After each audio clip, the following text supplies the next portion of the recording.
Movie की शुरुआत में हमें 1945 का एक सीन दिखाया जाता है जब सेकेंड वर्ल्ड वॉर खत्म हो चुका था। यहाँ पर दो पायलट एक फाइटर प्लेन में बैठकर वापस अपने देश की तरफ जा रहे थे।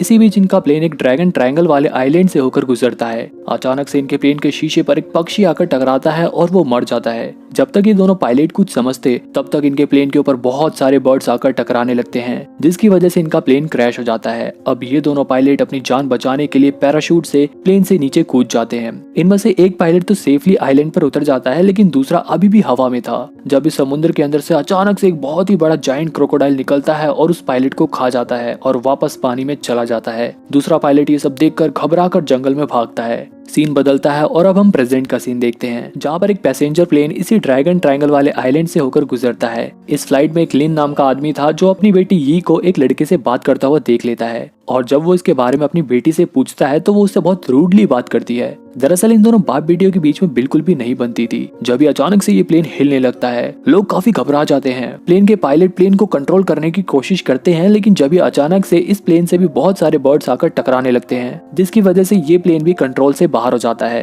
पैसेंजर्स की जान बचाने के लिए पायलट प्लेन को पानी पर ही लैंड कराने की कोशिश करते हैं, लेकिन उनकी ये कोशिश नाकामयाब होती है क्योंकि ये प्लेन एक चट्टान से जाकर टकरा जाता है, जिसकी वजह से प्लेन के दो टुकड़े हो जाते हैं। प्लेन के आगे के हिस्से में बैठे लोग तो तुरंत मारे जाते हैं और पीछे का हिस्सा अलग होकर किनारे पर बहकर आ जाता है। इस प्लेन क्रैश की वजह से बहुत सारे लोग मारे जाते हैं और कुछ लोग घायल भी होते हैं। चैंग नाम का वो लड़का अभी भी जिंदा था। चैंग यी के पास आकर उसके बारे में पूछता है, लेकिन जब यी के डैड आकर उसे उस लड़के से बात करने से मना कर देते हैं, जिसकी वजह से यी फिर से नाराज हो जाती है। अब यहाँ पर सभी लोग अपने फोन से मदद बुलाने का ट्राई करते हैं, लेकिन किसी के भी फोन में नेटवर्क नहीं आ रहे थे, इसलिए यहाँ पर मौजूद सभी लोग टेंशन में थे। इन लोगों के पास पीने का पानी भी ज्यादा नहीं था, इसलिए लिन और चैंग जंगल में खाने पीने की तलाश में जाते हैं। यहाँ लिन चैंग से कहता है कि तुम मेरी बेटी से जरा दूर रहो। रास्ते में इन्हें जमीन पर बहुत ही बड़े जानवरों के पैरों के निशान दिखाई देते हैं, लेकिन ये लोग उन निशानों को इग्नोर करते हुए आगे बढ़ जाते हैं। कुछ दूर चलने के बाद इन्हें एक हट दिखाई देती है। वहीं दूसरी तरफ प्लेन से गिरे लोगों में से एक लड़का पानी में गिरे अपने सामान को देखता है। जब भी कोई चीज अचानक से उसे पानी में खींच लेती है, लेकिन किसी की भी नजर उस लड़के पर नहीं पड़ती। प्लेन से गिरे लोगों में ली नाम का एक आदमी और उसकी प्रेग्नेंट वाइफ भी यहाँ पर फंस गए थे।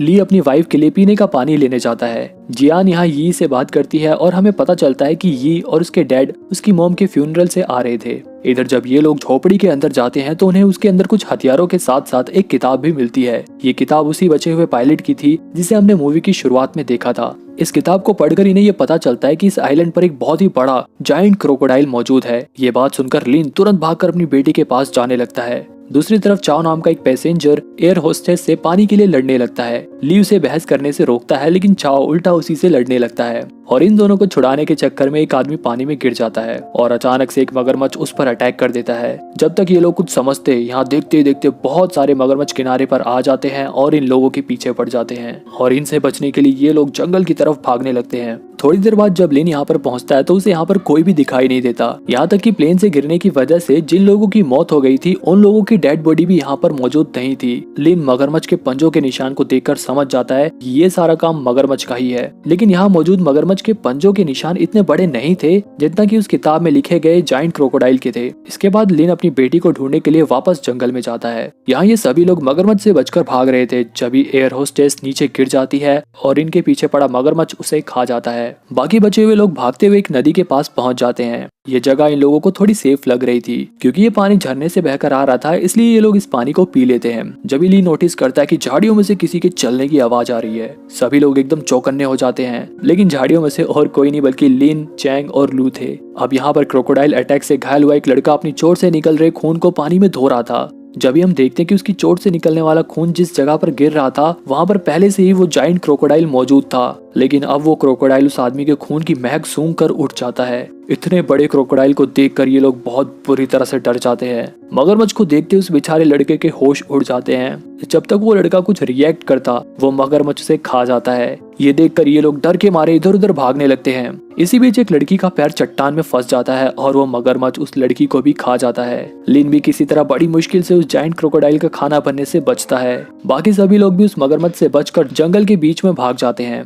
यहाँ ये सबसे कहती है कि भले ही हमारे फोन में सिग्नल नहीं आ रहे, लेकिन हम फिर भी अपने फोन के कंपास को खोलकर डायरेक्शन का पता लगाकर पेड़ों पर निशान लगाकर आगे बढ़ सकते हैं। लेकिन लिन को यहाँ उसका ये आइडिया पसंद नहीं आता और वो सबसे चलते रहने को कहता है। आगे चलकर ये लोग वापस हट के पास पहुंच जाते हैं। अब रात गुजारने के लिए इन्हें एक जगह भी चाहिए थी, इसलिए ये लोग यहीं पर रुकने का प्लान बनाते हैं। इसी झोपड़ी में यी को 2 ग्रेनेड और कुछ गोलियां भी मिलती हैं। वो उसे अपने फादर लिन को दे देती है। लिन उन गोलियों का बारूद निकाल कर उसे अपनी चोट पर लगा देता है। इसके बाद चैंग लिन के कहने पर उस बारूद पर आग लगा देता है। हालांकि इससे उसे काफी दर्द तो होता है, लेकिन उसका घाव भर जाता है। बाकी सब उसे ऐसा करते हुए देखकर सोल्जर समझने लगते हैं। इसके बाद रात में ये लोग एरोप्लेन से मिला खाना ही खाते हैं और खाने के खाली डब्बों को कैंप के चारों तरफ लगा देते हैं, ताकि अगर क्रोकोडाइल यहाँ पर आए तो इन्हें पता चल जाए। यहाँ लिन बातों ही बातों में अपनी बेटी से पूछता है कि क्या वो स्मोकिंग करने लगी है। उसकी इस बात से ये गुस्सा होकर यहाँ से चली जाती है। यहाँ लिन लू को बताता है कि मेरी बेटी मुझसे इसलिए नाराज है क्योंकि मैं उसे 5 साल बाद मिला हूँ।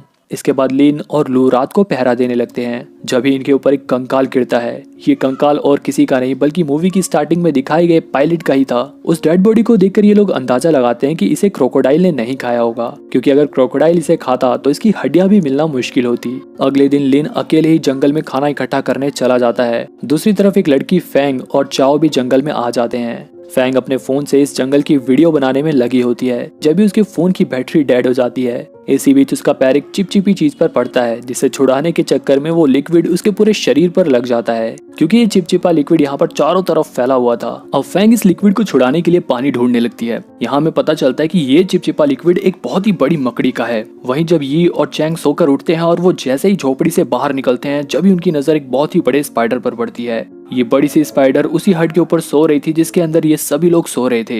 ये दोनों तुरंत बाकी सभी लोगों को भी उठाते हैं। वो लोग भी इतनी बड़ी मकड़ी को देखकर एकदम घबरा जाते हैं और यहाँ से तुरंत चलने को कहते हैं।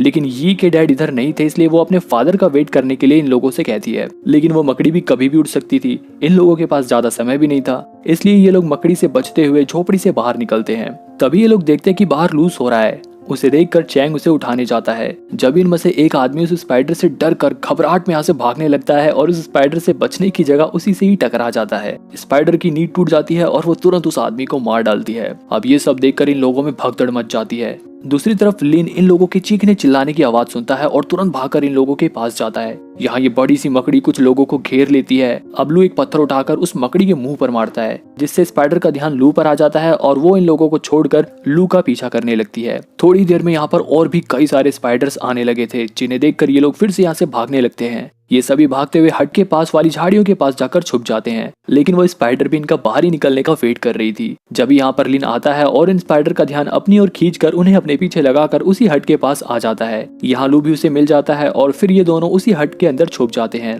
लेकिन तभी हम देखते हैं कि उस हट के ऊपर अभी भी एक स्पाइडर है। वो स्पाइडर एकदम से अपने टेंटिकल से लू के ऊपर हमला कर देती है। लू बहुत बुरी तरह से घायल हो जाता है।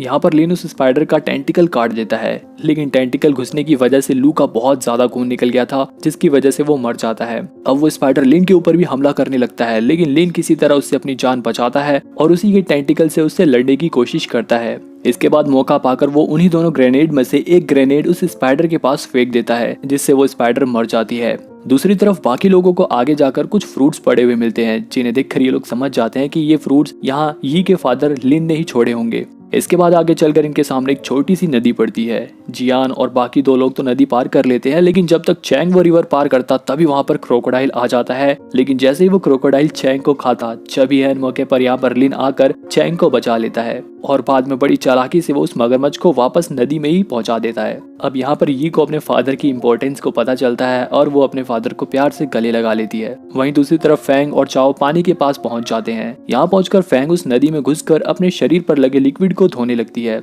जब भी उसे पानी में कुछ गिरने की आवाज आती है, लेकिन ये दोनों उस आवाज पर ज्यादा ध्यान नहीं देते। यहाँ हमें पता चलता है कि वो आवाज उसी मगरमच्छ की ही थी। वो मगरमच्छ इनकी तरफ बढ़ता है और एकदम से फैंग का एक पैर दबोच लेता है। फैंग चाओ से मदद मांगती है, लेकिन चाओ उसकी मदद करने की बजाय उसको लात मारकर मगरमच्छ के पास ढकेल देता है, जिससे मगरमच्छ का काम तो आसान हो जाता है और वो फैंग को मार डालता है। इधर लिन को वो क्रैश प्लेन मिल जाता है जो मूवी की स्टार्टिंग में हमें दिखाया गया था। प्लेन को चेक करने पर इन्हें इसमें ऐसी चीजें मिलती हैं जिसे देखकर ये लोग समझ जाते हैं कि प्लेन का इस्तेमाल न्यूक्लियर वेपन्स को ट्रांसपोर्ट करने के लिए किया जाता था और इसी के रेडिएशन की वजह से यहाँ के मगरमच्छ और मकड़ियाँ इतनी बड़ी बड़ी हो गई हैं। यहीं पर इन्हें एक पुराना रेडियो भी मिलता है जिसे चैंग ठीक करने लगता है। इसी प्लेन में लू को एक मशीन गन भी मिलती है। अब रेडियो ठीक हो जाता है और ये रेडियो पर रेस्क्यू टीम से बात करके यहाँ के बारे में सब कुछ बता देती है, जिसके बाद रेस्क्यू टीम इन लोगों को बचाने के लिए यहाँ पर आने लगती है। यहाँ ये सबको बताती है कि रेस्क्यू टीम साउथ ईस्ट की तरफ किनारे पर मिलेगी, इसलिए हमें किसी तरह वहां तक पहुंचना होगा। आगे चल के रास्ते में इन्हें चाओ भी मिल जाता है। यहाँ पर ये लोग चाओ से पूछते हैं कि तुम्हारे साथ तो एक लड़की भी थी ना, वो कहाँ पर है। चाओ इन्हें बताता है कि अब वो मगरमच्छ के पेट में है। इसके बाद ये सभी साउथ ईस्ट की तरफ आगे बढ़ते हैं, लेकिन आगे चलकर इन लोगों के सामने एक बहुत ही बड़ी नदी पड़ती है। अब बाकी सब तो तैरकर नदी पार कर सकते थे, लेकिन इनमें से एक औरत प्रेग्नेंट थी और उसका नदी पार करना बहुत मुश्किल था। यहाँ पर लिन अपना दिमाग लगाता है और पेड़ की टहनियां इकट्ठा करके एक क्राफ्ट बनाता है। इसके बाद वो पहले खुद रिवर पार करता है और फिर वो प्रेग्नेंट लेडी क्राफ्ट पर बैठ जाती है और बाकी लोग भी तैरकर नदी पार करने लगते हैं। अभी ये लोग कुछ दूर ही पहुंचे थे कि जब लिन को नदी में मगरमच्छ दिखाई देता है, जिसे देखकर वो इन लोगों को जल्दी से नदी पार करने को कहता है। इसी बीच उस प्रेग्नेंट लेडी को खींचते हुए क्राफ्ट की रस्सी टूट जाती है। बाकी लोग तो किसी तरह रिवर पार कर लेते हैं, लेकिन वो प्रेग्नेंट लेडी और उसका पति अभी भी नदी में ही थे। अब ली अपनी बेबी को बचाने के लिए उस राफ्ट को किनारे की तरफ धक्का देता है और उस मगरमच्छ का ध्यान भटकाने के लिए और अपनी बीवी और बच्चे की जान बचाने के लिए वो खुद उस मगरमच्छ का खाना बन जाता है। अब जियान तो किनारे पर पहुंच जाती है, लेकिन वो मगरमच्छ दोबारा से इन लोगों के ऊपर हमला करने के लिए बढ़ता है। यहाँ पर लिन उस मशीन गन से मगरमच्छ के ऊपर गोलियों की बौछार करने लगता है, लेकिन मगरमच्छ के ऊपर तो गोलियों का जैसे कुछ असर ही नहीं हो रहा था। इधर भागते हुए चाओ नीचे जमीन पर गिर जाता है, जिसे देखकर ये उसकी मदद करने के लिए आती है, लेकिन चाओ उसी को खींचकर मगरमच्छ की तरफ ढकेल देता है। अब वो क्रोकोडाइल उसके ऊपर हमला करने ही वाला था कि जब यहाँ पर लिन फिर से आकर मगरमच्छ के ऊपर फिर से गोलियों की बौछार करने लगता है। मौका पाकर ये साइड हो जाती है, लेकिन इसी बीच फायरिंग के दौरान एक गोली चाओ के पैर में जाकर लग जाती है, जिसकी वजह से वो दौड़ नहीं पाता और उसकी किस्मत इतनी खराब थी कि उसी वक्त उसे हार्ट अटैक भी आ जाता है, जिसकी वजह से वो नीचे गिर जाता है। वो मगरमच्छ आता है और चाओ को खा जाता है और यहाँ पर उसे उसके कर्मों का फल भी मिल जाता है। अब बस ये 4 लोग बचे थे, लेकिन यहाँ पर हम देखते हैं कि यी का जैकेट उस मगरमच्छ की पूंछ में फंस जाता है और वो मगरमच्छ उसे लेकर अपनी गुफा की तरफ चला जाता है। रात भी हो चुकी थी। लिन अपनी बेटी को बचाने के लिए उस मगरमच्छ के पंजों के निशान का पीछा करते हुए किसी तरह उस गुफा तक पहुंच जाता है। उसके पीछे पीछे वो प्रेग्नेंट लेडी और चैंग भी वहां पर आ जाते हैं। चैंग जियान को गुफा के बाहर ही बैठने को कहता है और वो खुद गुफा के अंदर लिन की मदद करने के लिए चला जाता है। यहाँ लिन गुफा के अंदर अपनी बेटी को ढूंढ रहा था। ये मगरमच्छ से बचने के लिए गुफा के अंदर ही एक जगह पर छुपी हुई थी, लेकिन जैसे वो अपनी डैड की आवाज सुनती है वो भागकर अपने डैड के पास आ जाती है।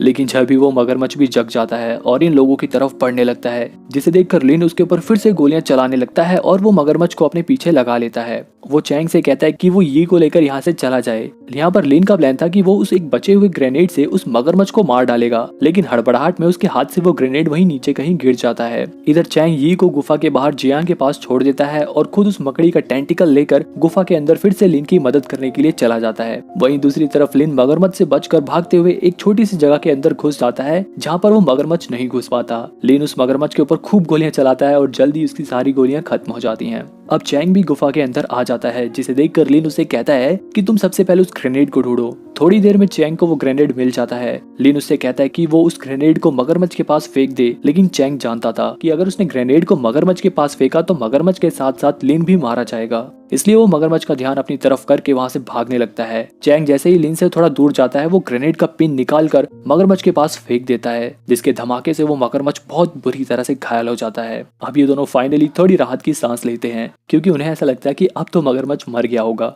अब लिन चैंग के ऊपर गुस्सा भी नहीं होता, क्योंकि अब वो उसे समझने लगा था और अब ये दोनों साथ में बाहर जाने लगे थे। तभी वो मगरमच्छ उठकर फिर से इनके ऊपर हमला करता है। लिन तुरंत चैंग से मकड़ी का टेंटिकल लेकर उस मगरमच्छ का पेट चीर कर उसे मार डालता है और यहीं पर उस मगरमच्छ का काम तमाम हो जाता है। इसके बाद ये दोनों उस गुफा से बाहर आ जाते हैं। ये अपने फादर को देखकर बहुत खुश होती है। अब वो दोनों साउथ ईस्ट की तरफ पहुंच जाते हैं और सुबह होते ही रेस्क्यू टीम यहाँ पर पहुंच जाती है और वो इन लोगों को रेस्क्यू कर लेती है। यहीं पर ये मूवी खत्म हो जाती है। अगर आपको क्रोकोडाइल की एक और मस्त मूवी देखनी है तो ये वाली मूवी देखो, ये भी बहुत ही बढ़िया मूवी है और इस वीडियो को लाइक जरूर कर देना।